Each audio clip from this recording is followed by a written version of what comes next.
Stephen Colbert, born on May 13, 1964 in Washington, D.C., was the 11th and youngest child of James William Colbert Jr. and Lorna Colbert. He is a man critically acclaimed for his achievements in comedy, particularly his work in the Colbert Report, where he uses mock humor and satire to report on daily news. The Colbert Report has won him many awards, including the Primetime Emmy Award for Outstanding Writing of a Variety Series, the WGA Award for Best Comedy/Variety, and the PGA Producer of the Year Award in Live Entertainment and Competition Television, making both Stephen Colbert and his show respectable names in the world of comedy. Colbert uses many forms of comedy on his show to deliver the news effectively, while also offering his viewers a chuckle at his responses to some of these events. Satire is the most common comedic strategy used on the Colbert Report, and Colbert's frequent use of the techniques over the years has allowed him to become the master of his arts. His constant sarcastic views and playfully opinionated remarks allow him to get away with making controversial jokes on issues most people would disagree with. Yet, he pulls it off so wonderfully that millions of people across the United States still tune into his show every week. Colbert also has a notable charismatic charm about him that has become increasingly evident throughout the years. His comfort on screen allows him to get away with certain actions and remarks that many newscasters could not. He uses both subtle and blunt forms of satire mixed with his charisma to appeal to both the viewer who picks up on his little inside jokes and those who don't. The following is an analysis of one of Stephen Colbert's most infamous attributes: his ability to hold an interview with someone and turn it into a comedy sketch. While he provides his audience with some laughs at the issue being discussed, he often goes into depth with his interviews, covering every aspect of the topic at hand. Sometimes he will go so deep into the interview, he may actually begin mocking his interviewee to the point where they may feel uncomfortable or even frustrated with him, and the interview begins to turn into an all-out battle between the two speakers. The battle begins with Colbert's one-of-a-kind walk. The transition from Colbert's primary seat in the show to his seat at the interview table is often a wild and magnificent dance, done to appease the crowd and is used as an offensive technique, a ritual battle dance, if you will, to intimidate his guests.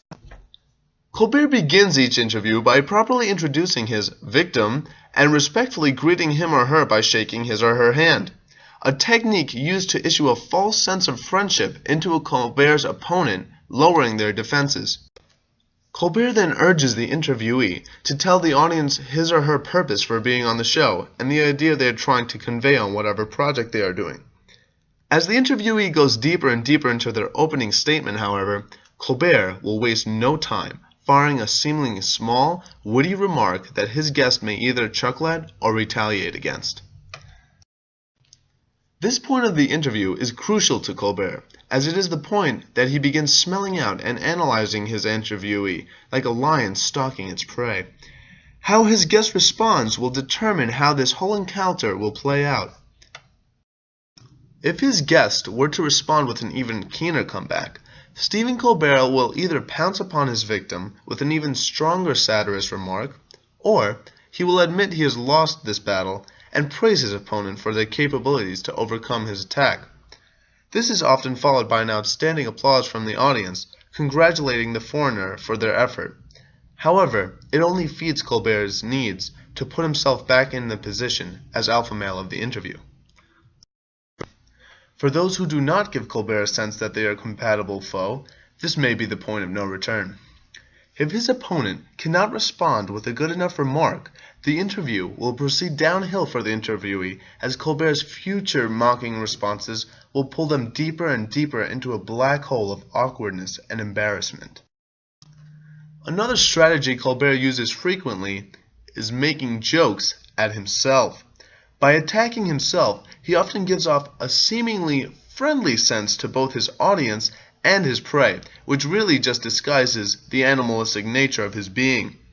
This makes his interviewee more comfortable with their surroundings, lowering their expectations of Colbert's next attack.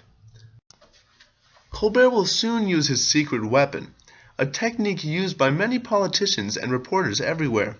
He will bring up something from his opponent's past, something that may turn an interview into an all-out bloodbath under the wrong circumstances. Colbert's guests seldom overcome this obstacle. After this intense and powerful blow, there's not much more Stephen Colbert needs to do.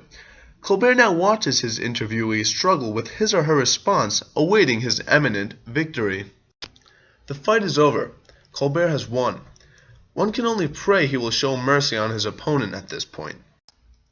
Amongst all the animals in this wild, wild world, there's none as fierce or as terrifyingly satirical as Stephen Colbert.